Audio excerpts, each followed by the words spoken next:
What's up my wild ones, welcome back to a new video. For those of you who don't know me, my name is Taryn. I'm an ecologist and herpetologist and I love making reptile related content. I love visiting people who keep reptiles, so if that is something that you're interested in, please subscribe to my channel.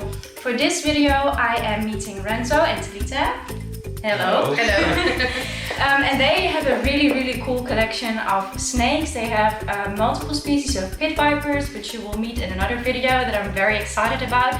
But they also have a species of pythons that are really quite unusual, especially in the Dutch reptile hobby, but also in Europe in general. I'm not too sure how it is worldwide, but I just don't see them that often. So that's why I want to introduce these beautiful python species to you guys. But first I want to get to know these guys. How are you guys doing today? Good. Good? Very good. Yes. They are a bit nervous about English, but I think that's such... We all try our best.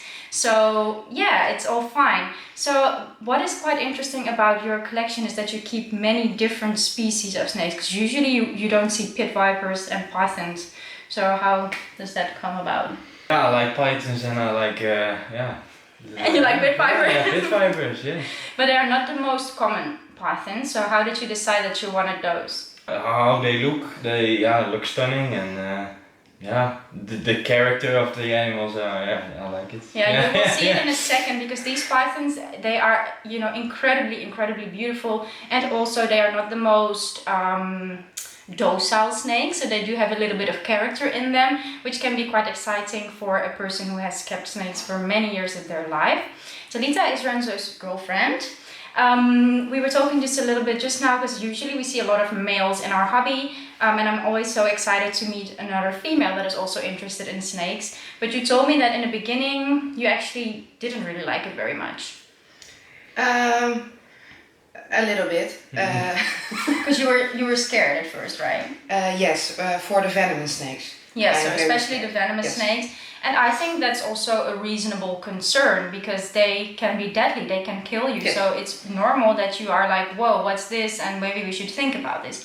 But now you told me that you already handled a venomous snake. Yes, and they are very calm and I like them very much. Their behave and their colors. Yeah, I love them really much. And you have the help of your boyfriend. Yes. And I think that is so cool that you know, it started as his passion, at least for the venomous snakes. But by just talking and giving each other space and helping each other grow in this hobby, they now enjoy it together, which I think is absolutely amazing. Yes. So thank you guys so much for inviting me here. Oh, thanks. And I would say, let's meet the pythons. Yes.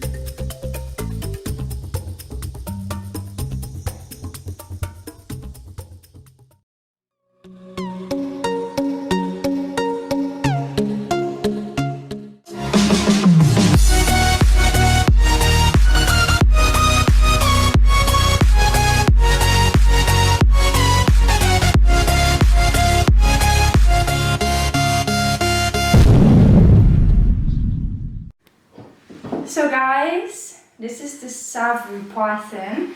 I've never handled this species in my entire life before, and you know me, I always go crazy when I get to handle a new species, especially one that I literally haven't seen before ever. It's such an interesting species in terms of color as well. The Savu python occurs in Indonesia, only on one island, the island of Savu, which is actually a very small island. So these snakes, or these pythons, have the smallest known range of any python in the entire world. That's the only place where they live, which might also be one of the reasons why they're not very common in the pet trade. A very cool thing about these snakes is that they undergo an ontogenetic color shift, which means that the young have a different color than the adults. So when these come out of the egg, when these hatch, they have an orangey, colory, coral color. and completely in one color, so completely unicolored. As they get older, they get more melanin into their skin and they become darker, and females get slightly darker than the males. So you can see this one has undergone a complete color shift already. What you do see is lots of blotches on the entire body. So there's like a dark base color with very nice light spots on top of it. And one of the coolest things about this snake is the eyes. Because the eyes are entirely white, which is something that you don't see that often. And I love that because it's in such contrast to the dark head. Now, these snakes in the wild, they eat a lot of things. They are generalist feeders like most pythons are, and they use their heat pits to locate those prey. And you can see that actually on the side of the head, these little holes, that is what they use to find the prey with. They don't get very large. They always stay under around 1 meter, which is quite small for a python. As you can see, they're also not very bulky, they're very slender snakes.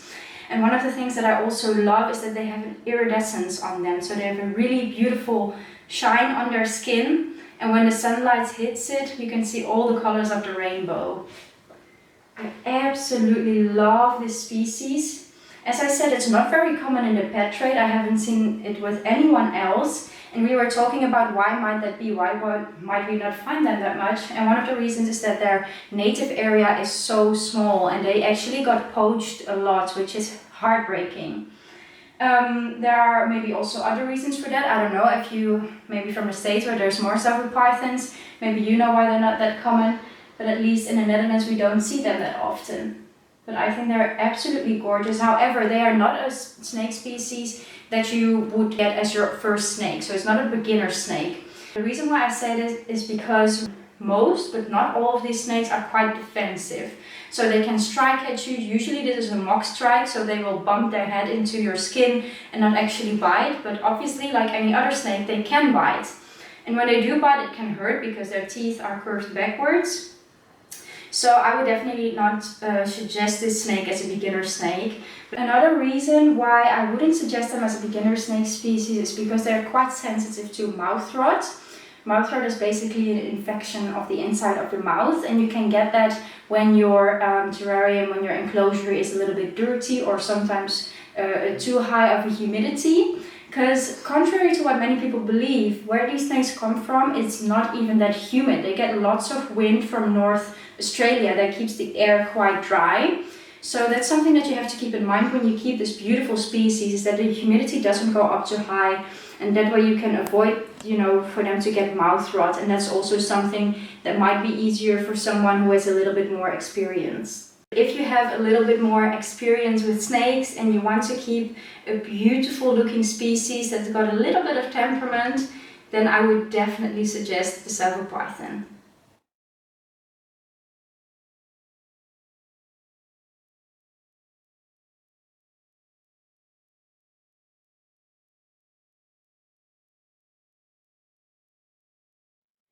So guys, this is another very unusual, stunning python species. It's called Dalberthi's python, or the northern white-lipped python. It's named after an Italian explorer. So cool, one day I hope they name a snake after me. And it is just absolutely stunning. It's native to New Guinea. That's where these originally come from. And you can see exactly why they call them the white-lipped python. They have a very, very beautiful body color that is, for the northern white-lipped python, mostly brownish, but as you can see it also has like a super yellowy side. The southern white-lipped python are more black. What they both have is this crazy iridescent sheen on their body, as you can see here as well. When the light hits it perfectly, you can see all the colors of the rainbow, and that's what I find so beautiful about this species. Like the other snake that I just showed you, these are not the easiest snakes to work with. When we got them out just now, we also used a hook because they can be quite bitey. I wouldn't be surprised if I get bitten right now, so if that happens. And they are just absolutely gorgeous. They do get quite a bit bigger than this though. They can get 2 meters easily, sometimes even larger. So this is still a very young animal, and what I love about the people that I'm at now is that they don't power feed. So they have an irregular feeding schedule. He doesn't get meals like every week. He just gets a big meal once every 4 to maybe 6 weeks, and that's exactly how you should raise pythons, because you don't want to get them super fat. In the wild, they eat a multitude of things. They are generalist feeders, although the juveniles, they will eat mostly lizards. And what's also pretty cool about this snake species, not all snake species do this, is that after they eat, for instance, a rodent which has hair, which has fur all over its body, they will regurgitate a fur ball. This is pretty cool, like maybe like owls also do. So that is awesome. And like I said, it's not a beginner snake. They can bite actually. They have a lot of teeth. So if it does grab you, it hurts. What's also pretty cool with this species is that you can really clearly see the heat sensing organs in the lips. Maybe I can bring it a little bit closer without getting the camera girl bitten. All those little holes that you can see in the lips, oh, it's so beautiful. They are used to see the prey, as well as the tongue, of course. The tongue flapping that he's doing now is just to gauge the environment, to see us, because the tongue is so important for snakes. But this beautiful python species, additional to the tongue, he has some heat sensing organs, which is super handy if you wanted to, for instance, hunt in the dark. I absolutely love this species. I think their coloration is just so beautiful. And actually he's calming down quite a bit. But still don't let your guard down, because they can flip quite quickly.